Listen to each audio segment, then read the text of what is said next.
Hello everyone, I just want to make some comments to you about how to do an essay, because whether it's a long essay that you've got to do, for example the essays that are coming up toward the end of this course that are 10-15 pages, or whether it's just something that's really short, 500 words or 750 words, then you basically got to approach it in the same way.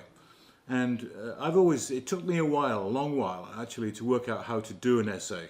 The first thing that you need to realize is that you're doing this in a formal sense, so you avoid casual language. And you'll notice through the marking that I've done, a lot of the cliches that I point out to you. Don't use cliches. Cliches are tired language. In fact, I'm going to put a resource up for you that you should read once a month at this stage, I would say, in your university career. It's by a great writer, George Orwell, and it was written in 1946. It's called The Politics of the English Language. And he shows you how to write and how not to write, and what to say and what not to say, and all the verbosity that goes into statements that are full of either casual language or cliches or just absolute full-time jargon. Here's a bit of jargon off the top of my head. The main principle through which we should accentuate this fully absorbed idea in respect to the thought that goes in an internal way to put together an idea that both Barthes and Bultmann would share, even if they had the consciousness to be able to share it from an existential step. You see what I'm saying? I'm saying nothing. In other words, then, I learned this in the British tradition. Write what you say it straightforward and simply, and avoid jargon as much as you can. Avoid cliches as much as you can, and don't write casually. Casually means as if I'm talking to you, well, how are you doing? What's happening today?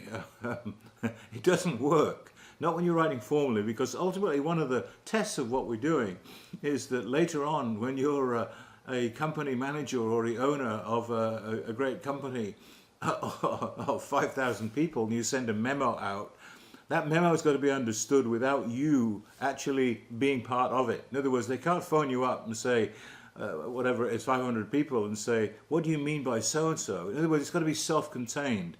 My view is that when something leaves you, it's objectified from what's in your mind onto a piece of paper or onto a computer, onto a monitor, and it's printed, and it's given out to people. It's done so in such a way that it becomes it's frozen in time. It's a public document. You can no longer deal with it anymore. You can't alter it. You're not there, especially if you're dead and this is read, as for example the scriptures, whether New Testament or Old Testament, Jewish scriptures, Hindu scriptures that are written hundreds, thousands of years ago. You can't actually phone up or get hold of the person who wrote them and say, well, what did you mean by so-and-so? In other words, they've got to be internally consistent. The authorial intention, you, the author, has got to come through. So just here's a few pointers in respect to it. My view is when you're writing an essay, don't write the introduction, don't write the conclusion. You can't write the conclusion because you haven't got it yet, and you can't write the introduction because you don't know what you're introducing. So what you do is you do the study, you do the hard stuff. The hard stuff is the thinking, taking notes, thinking about ideas. Always ask yourself, what does this mean? What are the problems with it? I learned this years ago when I was in your stage, and I did a philosophy course I was introduced to Descartes, a philosopher in the 16th century who established the notion of the method of doubt, which is when something is given to you, doubt it as much as possible. Look at it and see what you can see against it, and then whatever stands after that is basically you accept. And to some degree, I think that you should do that with the ideas that are presented in all these books that you face and all the books that you read. So that what you basically do is you're not there just to regurgitate what's been said, but you're to evaluate the ideas. And so you've got to think critically. So the main body of the paper, and it could be a 750 word paper, the main body is what you put together in terms of your argument. And then what you do is, now you know what your argument is because of what you said. You've got all the material out. You're not just putting together the ideas of this is what this person says. You might be asked that, briefly describe what this person says. That's another thing, is to actually read the material in the syllabus that says of what you're to do. Don't just go at it blindly and do it, because the examiner, i.e. me, that's what I look at when I'm actually marking the paper. I look at it from the standpoint of, is it actually answering the question that's asked in the syllabus? If it says do a brief biography of so-and-so, then you do that. If it says evaluate the ideas, then you evaluate the ideas. You don't state the ideas, you evaluate them. And be precise. By precise, I mean, I write a lot of rubbish. It's taken me years to work through this to where I'm at now. And when I write rubbish, though, I know it's rubbish.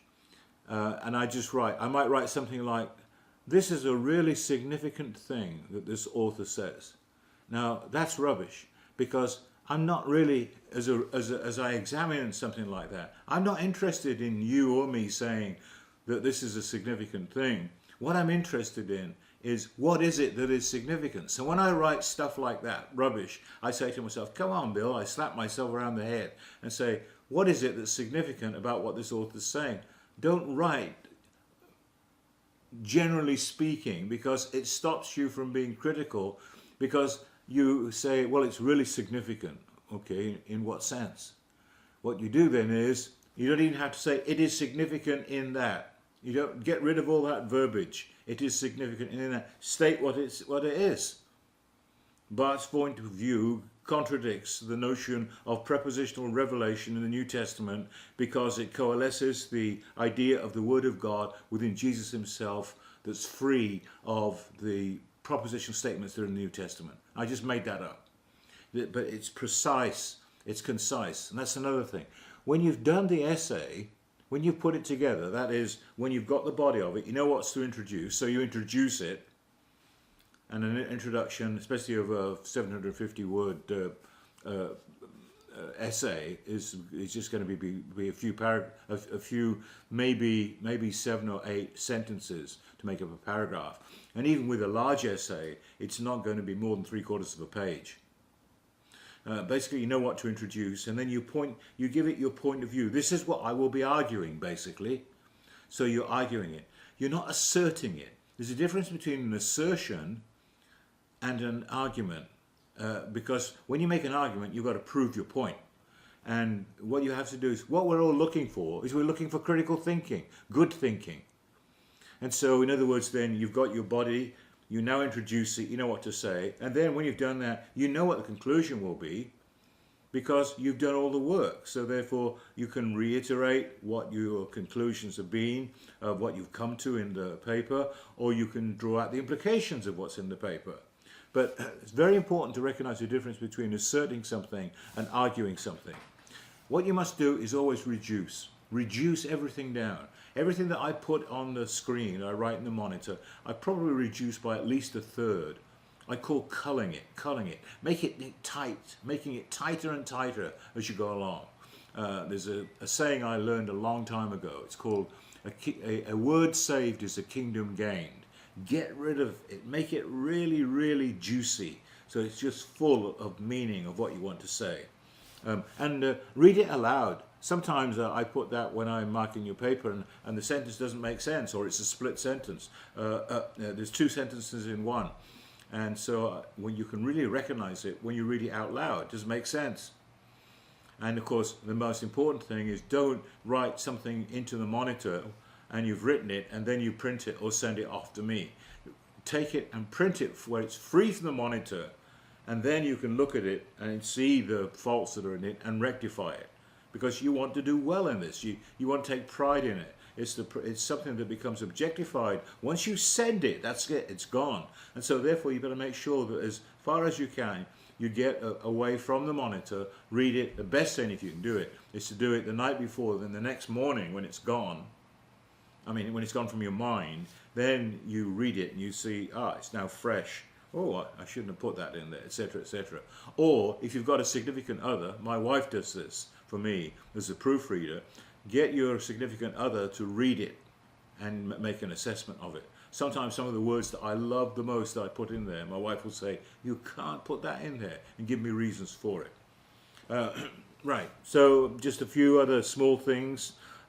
Avoid things like you and we, unless it's the we of me, the examiner, and you, the reader. It's sort of we're together. But don't go between we and you. When somebody writes you should do this. I'm thinking, do you mean me as a person, or do you mean my general audience, or do you mean everybody? Generally speaking, in an essay, keep it in the formal third person. Declarative sentences in the third person, unless of course it's autobiographical or you're being asked in terms of what your view is. Then I think, etc. I will, etc. Of course, of the small things, who and that. Who refers to a person, that refers to an object. Really, those are the sort of combined mistakes that I see that take away from the argument of paper that will give you the marks that you need when you want to get an A in a subject. So the key to it then is to critically think it through, and if you really want to do well, then not just take the source that you're actually looking at, but go online and look at a couple of other sources that are academic or formal or in that field, and then do a little bit of a comparison so you can see where you're going with your arguments. Then you really do well. All right, thanks.